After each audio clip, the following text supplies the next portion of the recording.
Biarlah pujian ini menjadi doa kami ya Tuhan. Selidiki hati kami, lihat sedalam-dalamnya hati kami, karena Engkau yang mengetahui apa adanya kami. Tidak ada yang tersembunyi, tidak bisa kami tutupi. Kami telanjang di hadapan-Mu ya Tuhan.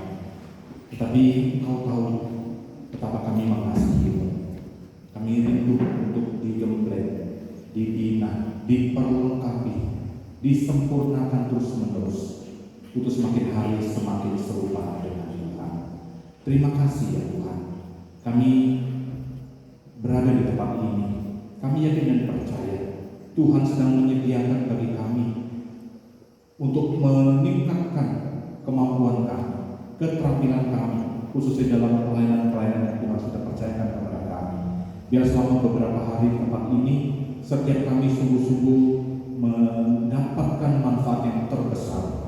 Kami sungguh-sungguh bisa di-upgrade, ditingkatkan segala kemampuan dan kapasitas kami, sehingga kami bisa lebih maksimal dalam menjalankan tugas pelayanan yang Tuhan percayakan kepada kami. Terima kasih untuk kesempatan kami bisa belajar bersama-sama di tempat ini. Sebentar kalau kami belajar dari firman Tuhan, buka hati kami untuk mengerti apa yang ingin Tuhan ajarkan kepada setiap kami. Berbicara ya Tuhan, karena kami anak-anak siap dan benar. Urapi juga hamba-Mu yang akan mengajarkan firman Tuhan. Titipkan firman itu pada lidah hamba-Mu, supaya hamba-Mu hanya bertutur kata dan berbicara seturut dan sesuai dengan firman Tuhan saja, dan bukan sekehendak hatinya sendiri. Terima kasih. Berkati waktu kami dalam merenungkan saja. Di dalam nama Tuhan Yesus Kristus, Tuhan dan Juru Selamat kami hidup, kami sudah berdoa. Amin. Salam sejahtera. Saudara sekalian, shalom. Maju-maju. Saya baru tahu salamnya orang Batak sama orang Karo beda. Ya. Kalau Batak kan horas, gitu ya. Sini maju-maju. Tapi tadi sama loh. Ya. Salam sejahtera untuk kita sekalian. Terima kasih untuk kehadiran kita semua. Saya sudah senang hadir di tempat ini. Terima kasih kepada Ibu Natalinda yang sudah memfasilitasi kita semua.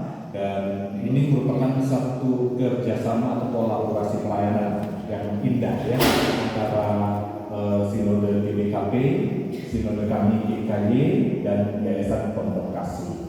Ngomong Pondok Kasih belum ada waktu di sini. Oh sudah, saya mencari. Bunda sih depan dong, Bunda sih sampai apa? Oh oke ya. Dan ini adalah salah satu kolaborasi yang indah sekali. Ini bukan kali pertama sebenarnya dalam kolaborasi kita, ya sudah 3 kali ya, tapi dalam bentuk pelatihan yang berbeda ya, yang lalu itu PPMP, gitu ya, pertanian, peternakan dan segala macam. Nah, kali ini kita khusus untuk para guru-guru, gitu ya. Baik, saudara, sebelum kita lebih lanjut nanti memulai sesi-sesi, saya akan mengajarkan kepada kita satu bagian dari firman Tuhan, Roma pasal 12, ayat yang pertama dan ayat kedua. Mari kalau saudara bisa membuka firman Tuhan bersama-sama, Roma pasal 12 ayat 1 dan 2. Kita baca bersama-sama ayat ini. Tidak terlalu panjang ya. Kita Roma pasal 12 ayat 1 dan ayat 2. 1, 2, 3. Karena itu saudara-saudara, demi kemurahan Allah, aku menasihatkan kamu supaya kamu mempersembahkan tubuhmu sebagai persembahan yang hidup, yang kudus, dan yang berkenan kepada Allah. Itu adalah ibadah yang sejati. Janganlah kamu menjadi serupa dengan dunia ini, tetapi berubahlah oleh pembaharuan budimu, sehingga kamu dapat membedakan manakah kehendak Allah, apa yang baik, yang berkenan kepada Allah, dan yang sempurna. Ya, sedikit jauh pembacaan kita akan firman Tuhan. Bapak Ibu dan Saudara yang dikasihi oleh Tuhan, untuk membentuk seseorang itu tidak bisa instan, butuh sebuah proses. Apalagi untuk mencapai satu tingkatan satu pribadi yang utuh. Pertumbuhan itu butuh satu proses. Seperti kita melihat sebuah tanaman, dia tidak bisa menjadi satu pohon yang besar begitu saja.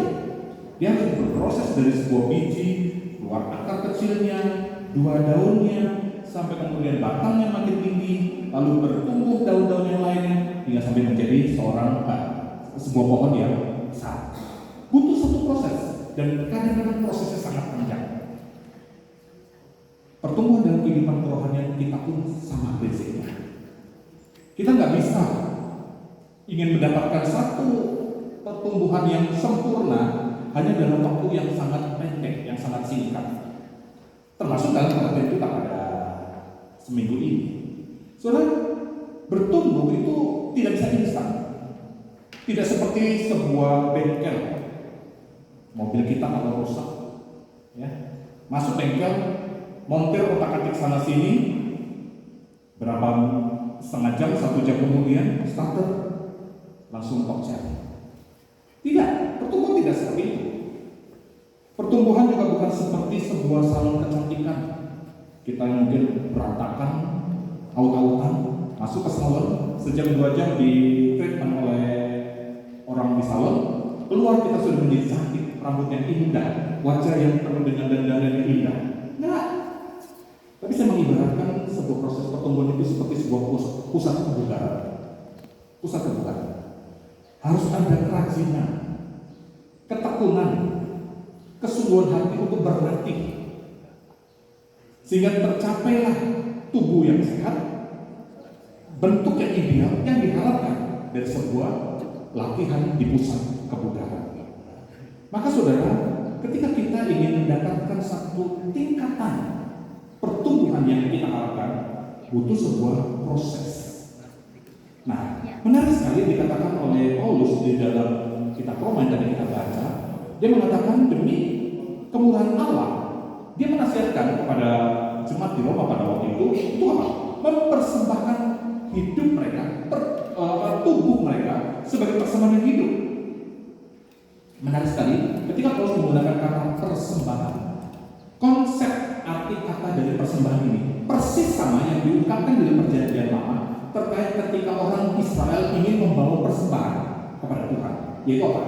Orang-orang Perjanjian Lama ketika ingin membawa persembahan, mereka membawa hewan korban, menyembelihnya, lalu dicurahkan darahnya di mezbah Tuhan, daging yang terbaik diangkat sana dan dibakar menjadi harum-haruman bagi Tuhan, dan itulah persembahan yang disenangi oleh Tuhan. Kira-kira itu konsepnya dan konsep Perjanjian Lama. Rupanya pandangan Perjanjian Lama itu ditarik pada ayat ini. Persembahkanlah tubuhmu. Jangan salah mengerti. Bukan maksudnya di sini Paulus mengatakan persembahkan tubuhmu lalu kita maju ke depan, lalu ada pendeta mau berlatih begitu ya. Betul, kamu mau persembahkan tubuhmu berlatih tajam gitu. Iya. Takutan. Mana lermo? Nggak seperti tidak seperti itu maksudnya. Yang dimaksudkan Paulus ini persembahkanlah tubuhmu. Ini seperti orang Israel membawa hewan korban. Yang di dalam konsep Perjanjian Lama, hewan korban yang dipersembahkan harus yang sempurna, usia 1 tahun, tidak bercacat, tidak ada luka, yang memang dikhususkan untuk persembahan, untuk dipersembahkan kepada Tuhan. Nah, prinsip itulah yang dimaksudkan dalam Paulus di tempat ini. Persembahan tubuhmu artinya seluruh seantero hidup kita. Bukan cuma sekedar waktu, tapi Tuhan juga menuntut hal yang lain. Uang kita mungkin, pikiran kita, tenaga kita, seluruh hidup kita, keluarga kita persembahkan sebagai persembahan yang hidup, yang kudus, dan yang berkenan kepada Allah. Itulah arti dari ibadah yang sejati. Arti begini saudara, ketika kita mengatakan kepada Tuhan, Tuhan ini aku persembahkan hidup untukmu. Kita tidak hanya bisa mengatakan hanya di ruang ibadah seperti ini, yang cuma 1 jam 2 jam lalu kita pulang dan kita menjalani hidup sesuai dengan mau rencana kita sendiri. No, bukan itu. Tapi ketika kita mengatakan Tuhan, aku persembahkan hidupku, itu harus seantero hidup kita, 24 jam waktu kita persembahkan kepada Tuhan. Nah, ini yang dimaksudkan oleh Paulus ketika ingin mengingatkan kepada kita. Ketika kita ingin mempersembahkan yang terbaik, pertumbuhan yang kita inginkan, kita harus mulai dari sebuah sikap menyerahkan hidup secara total kepada Tuhan. Lalu kemudian dilanjutkan di ayat kedua. Jangan kamu serupa dengan dunia ini. Menarik sekali, Paulus menggunakan kata serupa itu dengan istilah skema. Saudara tahu ya skema? Saya ingat sekali waktu dulu saya di SMP. Sekarang masih ada namanya SMP kan? Ya. Saya kadang-kadang suka mengikuti proses pendidikan di Indonesia ini ya. SMP, pelajaran geografi. Masih ada geografi? Ada. Masih ada. Jadi waktu guru mengatakan, ayo bikin skema Pulau Jawa. Bagaimana cara kita bikin skema? Ini kertas gambar, ini atlas. Gimana cara bikin skema? Kita. Itu cara kita ya. Coba dulu. Ini atlasnya, ini kertas gambar kita yang polos putih. Kita ciptakan. Lalu dengan pulpen kita ikuti pikirannya. Begitu selesai kita tarik, maka di kertas gambar kita yang polos itu sudah terjadi skema Pulau Jawa. Nah, saudara, itu yang dimaksudkan. Jangan kamu skema dengan dunia ini. Dunia seperti apa? Kita sama cetakannya. Mungkin bedanya cuma di level salib kita punya kalung salib, ya. Oh, mereka nggak punya, gitu ya. Oh, kita mungkin kegiatannya banyak kan urusan-urusan di gereja, kegiatan rohani. Tapi maaf, cara bicara kita nggak beda dengan mereka. Cara berpikir kita nggak beda dengan dunia. Bahkan maaf, kita bahkan bisa jauh lebih hebat dari orang-orang dunia. Karena sekali saya kutipkan dari George Barna, ya, seorang pendiri dari Barna's Research Group. Barna Research Group ini adalah sebuah lembaga riset yang terbaik yang kita. Dia bukan hanya menyelidiki hal-hal yang terkait dengan urusan-urusan kerohanian, tapi dia dipakai untuk dunia politik dan segala macam.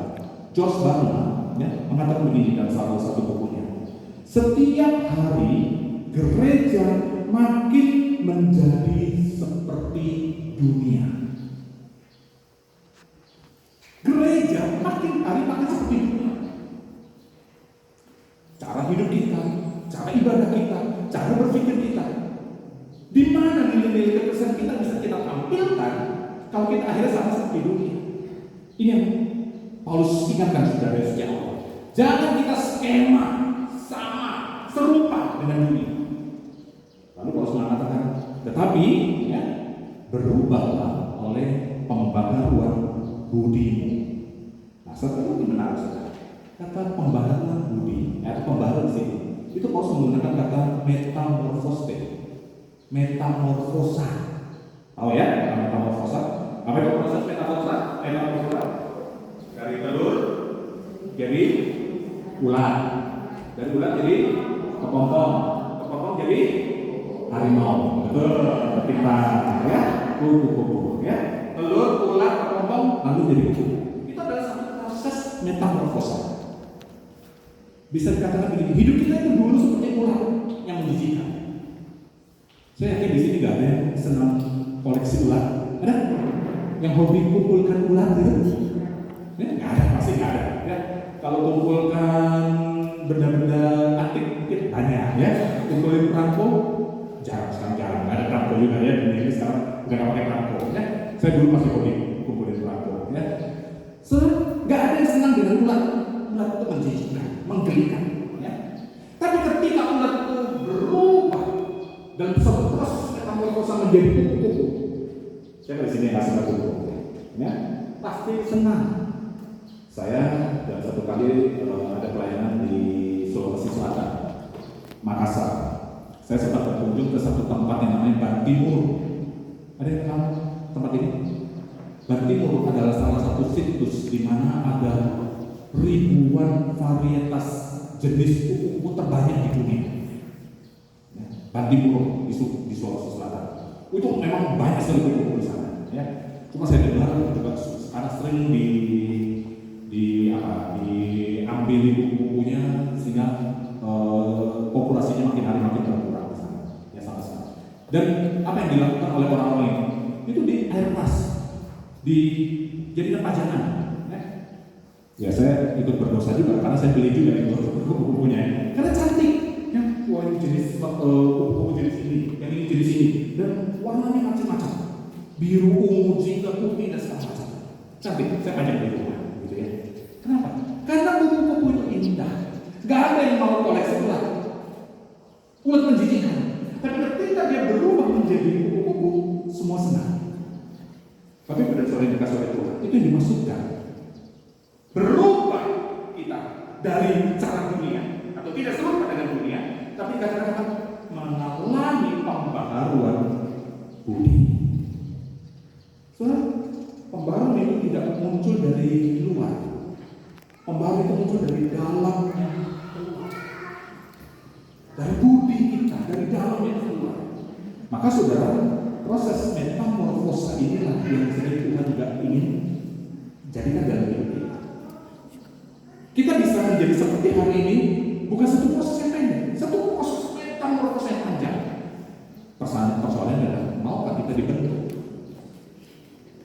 Saya pernah membaca dokumentasi bagaimana proses ulat menjadi kepompong. Dia harus makan banyak, lalu membuat apa itu kepompongnya dari itu liurnya atau dari apa. Dan waktu dia pada waktunya harus keluar dari sarang kepompongnya itu, dia harus berjuang. Satu proses yang tidak enak, berat, penuh resiko. Tapi ketika dia berhasil keluar dari kepompong, tampillah sayap kuku beda, cantik, yang luar biasa. Nah, saya rasa itu yang sebenarnya kita sedang cari. Dari hari ini sampai hari terakhir nanti, ini adalah sebuah proses. Dan saya garansi saudara, jangan harapkan 5 hari latihan lalu saudara keluar dari sini dengan sertifikat yang nanti yang baik gitu ya. Lalu kita udah merasa tantang kayak, aku sudah menjadi guru kalau yang terampil, yang bagus, yang profesional. Maaf, nggak bisa. Jangan harapkan itu. Tapi di tempat ini adalah sebuah proses kepompong, proses pembentukan yang mungkin butuh waktu yang akan lebih panjang sepulang kita dari tempat ini. Ya. Asalkan saudara tekuni dari para pembicara-pembicara yang sudah Tuhan utus, ya. Diharapkan Tuhan akan pakai kita jauh lebih luar biasa, jauh lebih dahsyat. Anak-anak bisa menjadi berkat. Itulah kepuasan seorang yang dibentuk oleh Tuhan. Saya turut bangga di hadapan saya ini adalah guru-guru yang sedang membentuk anak-anak menjadi generasi-generasi penerus. Saudara, engkau Tuhan pakai ya, untuk membentuk generasi penerus.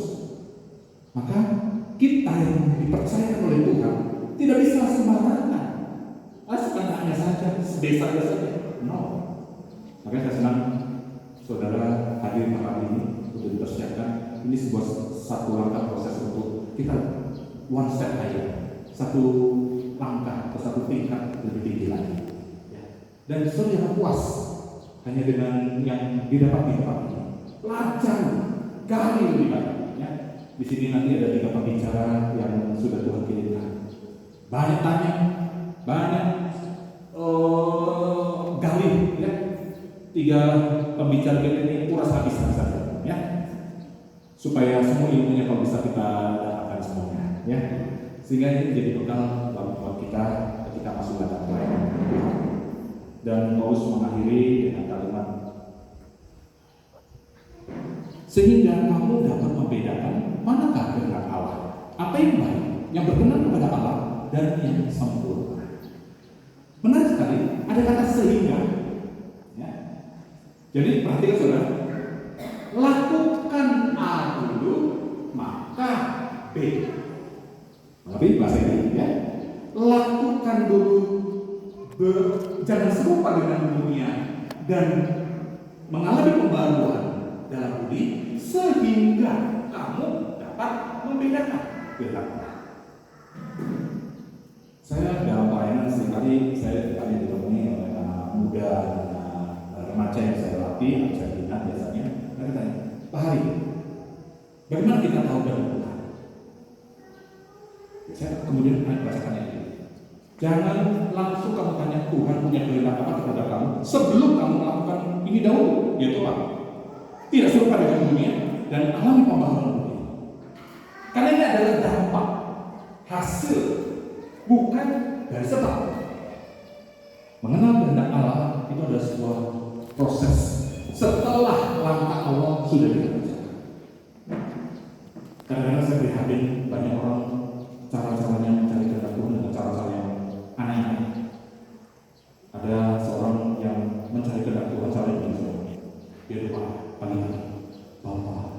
Nyatakan kehendak kepadaku hari ini.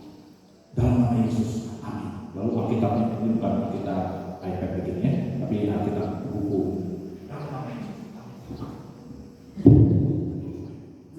Lalu terbacalah satu peristiwa itu, Yudas menggantung diri. Lalu pergilah Yudas menggantung diri. Jangan susah menggantung diri hari ini. Itu bukan kehendakmu. Jangan. Dia mungkin kurang sungguh-sungguh berdoa. Tuhan, jangan suruh saya gantung diri. Nyatakan kehendak hari ini dalam Yesus. Tujuan itu ya. Lalu ini nasihat Paulus kepada jemaat. Mengapa engkau ragu-ragu lagi, hai batu? Aduh, enggak boleh ragu-ragu. Hati-hati. Soalnya kalau cari kehendak Tuhan dengan cara tuding Alkitab begitu, maaf itu apa bedanya dengan perkumpulan gitu ya? Karena bukan itu caranya untuk mencari kehendak Tuhan. Paulus katakan, ketika kita mau mencari kehendak Tuhan, itu adalah saat mengalami dulu encounter, perjumpaan secara pribadi dengan Tuhan. Saya akhiri dengan satu cerita bagaimana ketiga anak saya mencari kehendak Tuhan, mencari kehendak Bapaknya. Ini cerita saya. Saya punya 3 anak saya. Anak saya pertama saya beri nama Holy, suci. Anak saya kedua, anak si Holy sekarang sudah kuliah, sudah lulus kuliah dan sudah bekerja di Jakarta. Lalu anak kami yang kedua namanya Hosi. Sekarang kuliah di terakhir di Udayana Bali, ya, Universitas Udayana di Bali. Tahun ini mudah-mudahan selesai dan wisuda. Lalu anak saya yang ketiga, lagi namanya Hosea, ya, laki-laki. Sekarang kuliah di ITS Surabaya, teknik elektro tingkat 3. Jadi kalau dulu masih kecil-kecil saya enak memanggil anak saya. Jadi kenapa saya kasih nama Ho? Karena saya ini orang keturunan Tionghoa, Senya atau marganya Ho, gitu ya. Jadi Holy, Hosi, Hosea. Nah, satu kali 3 anak saya ini sedang berdebat. Kapan kita tahu kalau papa lagi mana? Wah, 3-tiganya lagi. Ini ngomong kosong aja ya. Ini cuma cerita saja. Lalu si Holy, anak saya pertama, wah, yang bengal, bandel. Nah, ini tidak senyatanya. Ini cuma cerita saja. Si Holy badung, langsung dia ngomong, saya tahu kalau papa lagi marah, kalau papa matanya udah mendelik, lalu teriak, Holy, papa marah ya. Lalu lempar piring, lempar pisau. Nah, dia baru tahu kalau papa lagi marah. Langsung dia ngajar gitu ya. Si Hosi yang hubungannya cukup dekat dengan saya, tapi rada bandel dikit gitu ya. Dia bilang, Cik, gak kayak gitu. Papa kalau marah gak kayak gitu. Saya tahu kalau papa lagi marah, dia cuma mandang saya. Hosi, papa gak suka ya? Nah, itu papa udah marah. Gak perlu sampai lempar piring, lempar pisau, katanya kayak gitu. Karena anaknya lebih baik-baik, lebih baik gitu ya. Ya adanya yang paling kecil si Hosi ini, aduh deket banget sama saya. Kalau saya pulang kantor, dia sambut saya, papa, apa kabar gitu ya. Terus dia buka sepatu saya, dia duduk di sebelah saya, ngobrol sama saya, baik bintang sama saya. Dia ngomong, nggak kayak gitu, kalau papa lagi marah, nggak perlu lempar-lempar pisau, nggak perlu dilihatin. Saya tahu kalau papa lagi marah, cukup dilirik. Dia harus ngerti. Kalau papa lagi marah, mengerti maksud saya? Itu tergantung relasi. Ya, kedekatan. Anak saya kecil, dia tahu apa lagi mana, cukup dilihat doang, langsung dia tahu. Nah, saudara, ketika kita membedakan mana kehendak Allah, saya rasa tidak ada salah lain. Firman Tuhan mengatakan, berubahlah dahulu, ya, dan mampu membedakan kita dari dunia. Berubah oleh pembaharu sehingga kita dapat membedakan manakah kehendak Tuhan yang terbaik, yang berkenan kepada Allah dan yang sempurna. Saya rindu 5 hari kita di tempat ini tidak hanya dibekali ilmu kognitif saja, ya, tapi kita dibekali juga hati kita lebih dekat dengan Tuhan. Sehingga seperti anak saya nomor 3 tadi, cukup dilihat.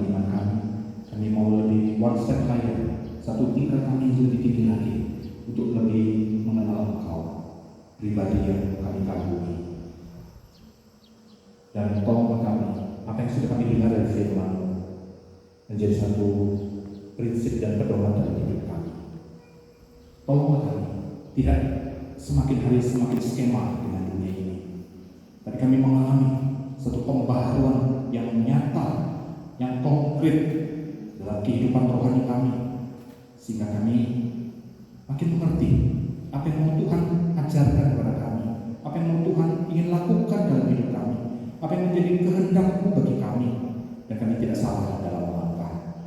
Terima kasih untuk firman-Mu ya Tuhan, menjadi berkat bagi setiap kami. Hamba-Mu juga menyerahkan untuk seluruh peserta yang mengikuti diklat ini. Berkati mereka, urapi mereka, berikan kesensitifan buat mereka untuk mau dibentuk dan bertumbuh, sehingga selesai dari pelatihan ini mereka banyak mendapatkan ide-ide, masukan-masukan, bahkan pengetahuan-pengetahuan tambahan untuk bisa mereka lebih maksimal lagi dalam pelayanan-pelayanan mengajar bagi anak didik mereka. Terima kasih. Hamba juga menyerahkan mulai dari sesi pertama nanti hingga sesi akhir nanti di Jumat, semuanya boleh berjalan dengan lancar. Curahkan berkat-Mu, berikan kesehatan, kekuatan, dan seluruh rangkaian acara boleh berjalan dengan lancar. Terpuji nama-Mu, hanya di dalam nama Tuhan Yesus Kristus, Tuhan dan Juru Selamat kami hidup, kami berdoa.